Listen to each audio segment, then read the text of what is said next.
சீரியல்களின் full எபிசோடுகளை Sun டிவியில் ஒளிபரப்பான உடனே எக்ஸ்க்ளூசிவாக சன் நெக்ஸ்டில் மட்டும் ஃப்ரீயா பாருங்கள். அந்த குழந்தைய வயித்துல இல்ல அர்ஜுன்.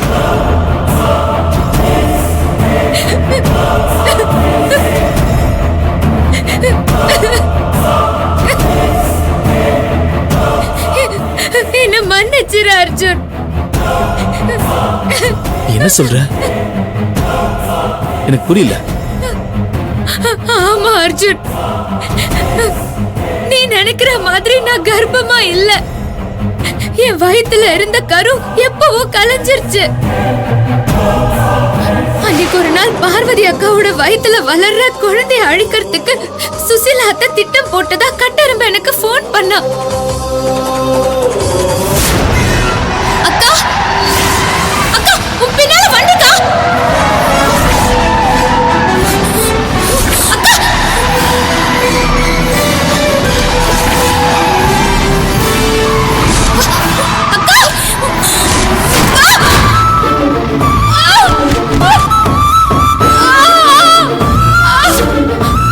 கீழே விழுந்ததுல என் வயித்துல இருந்த கரு கலைஞ்சிருச்சு அர்ஜுன். இந்த உண்மையெல்லாம் தெரிஞ்சா அது உன்னாலையும் செண்பகவள்ளி அத்தையாலையும் தாங்கிக்க முடியாதுன்னு தான் நான் இது எல்லாத்தையுமே சொல்லாம மறைச்சிட்டேன். ஒருவேளை எனக்கு இப்படி ஆனதுக்கு என் அக்கா பார்வதி தான் காரணம்னு சொல்லி அவளை எங்க நீங்க ரெண்டு பேரும் வெறுத்து ஒதுக்கிடுவீங்களோன்னு தான் என் வயித்துல குழந்தை இருக்குன்னு நான் போய் சொல்லிட்டு இருந்தேன். அப்படி இருந்தும் எத்தனையோ நாள் உன்னை ஏமாத்துறனோன்ற குற்ற உணர்ச்சி தாங்காம இந்த உண்மையை சொல்லணும்னு நான் முயற்சி பண்ணிட்டு தான் இருந்தேன். ஆனா என்னால சொல்ல முடியாம போயிடுச்சு. அதுக்கப்புறம் தான் டாக்டர் ஒரு நாள் அத்தைக்கு போன் பண்ணிருந்த சமயத்துல அவங்க ஹெல்த் முன்ன மாதிரி இல்ல, அதிர்ச்சியான விஷயங்களை சொன்னா எப்ப வேணாலும் அவங்களுக்கு அட்டாக் வரதுக்கு வாய்ப்பு இருக்குன்னு சொன்னாங்க. இந்த உண்மையை நான் அத்தை கிட்ட சொல்லி அதனால அத்தைக்கு ஏதாவது ஆயிருமோன்னு எனக்கு ரொம்ப பயமா இருந்துச்சு அர்ஜுன். அதனாலதான் யாருக்கிட்டயும் இந்த உண்மையை என்னால சொல்ல முடியல.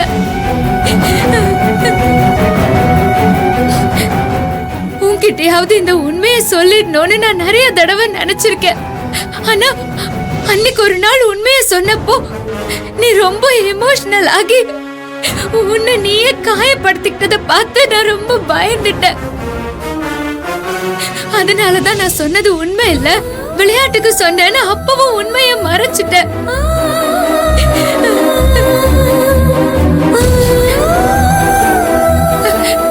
நான் என்ன காரணம் சொன்னாலும் நான் பண்ணது பெரிய தப்புதான். நீயும் அத்தையும் என் வயித்துல குழந்தை இருக்கிறதா நினைச்சு எவ்வளவு ஆசைகளோடவும் கனவுகளோடவும் இருந்தீங்கன்னு எனக்கு ரொம்ப நல்லாவே தெரியும் அர்ஜுன். அந்த கனவை நான் கலைச்சிட்டேன்.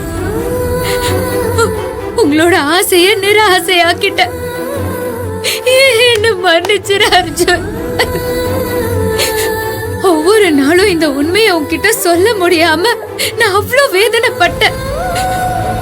ஒரு நாள் கூட நான் நிம்மதியா இல்ல அர்ஜுன். எங்க இந்த விஷயம் தெரிஞ்சா நீ என்ன வெறுத்து ஒதுக்கிடுவியோன்னு எனக்கு ரொம்ப பயமா இருந்துச்சு அர்ஜுன். அர்ஜுன் தயவு செஞ்சு என்ன வெறுத்து ஒதுக்கிடாத அர்ஜுன். நீ இல்லாத ஒரு வாழ்க்கைய என்னால நினைச்சு கூட பார்க்க முடியாது. நீ இல்லன்னா நான் செத்து போயிடுவேன் அர்ஜுன், செத்து போயிடுவேன். என்ன விட்டு போயிடாத ப்ளீஸ் அர்ஜுன், ப்ளீஸ்.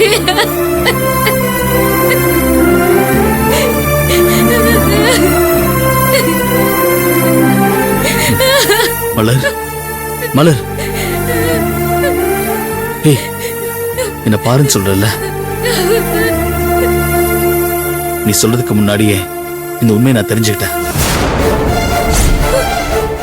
இந்த உண்மையை நீயா சொல்லணும்னு நான் எதிர்பார்த்தேன். ஆமா மலர், உங்ககிட்ட ஒரு சின்ன மாற்றம் தெரிஞ்சா கூட உனக்கு ஏதோ பிரச்சனை இருக்குன்னு நான் நினைப்பேன். அப்படி இருக்கும்போது இதை என்னால புரிஞ்சுக்க முடியாதுன்னு நினைச்சிட்டியா நீ? நான் உன்னை வீட்டுல இருந்து கவனிச்சுதான் இருக்கேன். பூஜைக்கு போகணும்னு சொன்னதுல இருந்தே நீ நார்மலா இல்ல. உன் முகத்துல ஒரு வருத்தமும் பரிதவிப்பு இருக்கிறத நான் பார்த்துட்டு தான் இருக்கேன். ஆனா நீ கோவிலுக்குள்ள வராம இருக்கணுங்கிறதுக்காக பண்ண ஒவ்வொரு விஷயத்தையும் நான் நோட் பண்ணிட்டு தான் இருந்தேன்.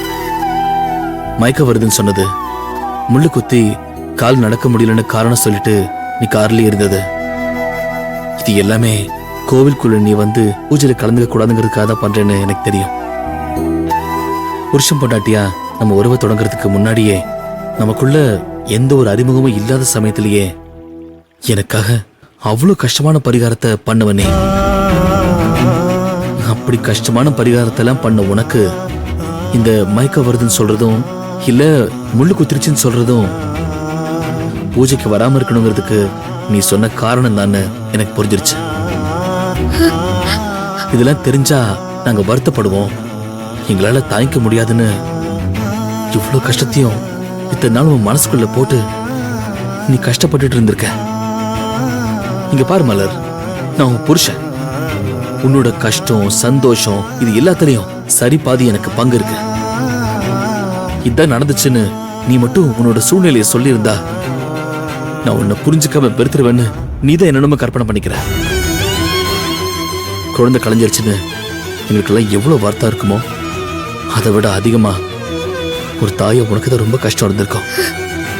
அதெல்லாம் தாங்கிக்கிட்டு எங்களுக்கு அந்த விஷயம் தெரிஞ்சு நான் கஷ்டப்படக்கூடாதுன்னு இவ்வளவு நாளா மனசுக்குள்ளேயே இதை வச்சுட்டு சித்திரவதை அனுபவிச்சுட்டு இருக்கியே.